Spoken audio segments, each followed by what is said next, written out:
All right. So I've got one question and one question only. Is Dave Palumbo a liar, or does he just make stuff up as he goes along?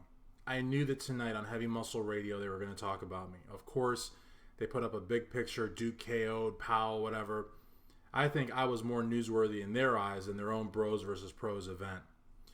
The first half of the show, Dave Palumbo tried very hard to get Chris Aceto to say something negative about me, failed.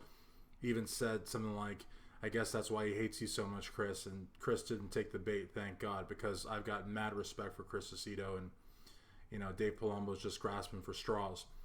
The second half, I guess you can't really call it the second half. The last 15 minutes, John Romano came on, and they said a lot of lies. They said what I told Jim Mannion in a text message, which again, the only two people that know what was said is myself and Jim Mannion, and what they said wasn't the truth. But they also made a lot of stuff up, or they just totally lied about it. I still don't know. Dave Palumbo says that I'd been bugging him for 2 weeks to get on the air. Just a complete lie. John Romano made the disparaging remarks about me on the November 30th episode of Heavy Muscle Radio. I went on Iron Debate on December 3rd. I only asked Dave to go on the show the day before because I hadn't heard the show. In fact, you can check out my Instagram call out of John Romano again. That was on the 2nd of December. He said I bugged him for 2 weeks. That's a total lie. He also said that Mel Chansey called me a quote-unquote nutcase.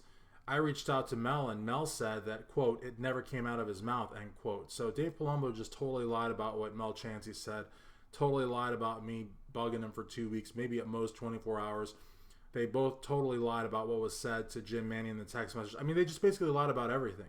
So the reality of the matter is, the RxMuscle.com audience is just going to eat it up, especially at the message boards and all that. But I still think it's important to set the record straight. And I just have that one question. Is Dave Palumbo a fucking liar, or does he just like to make shit up?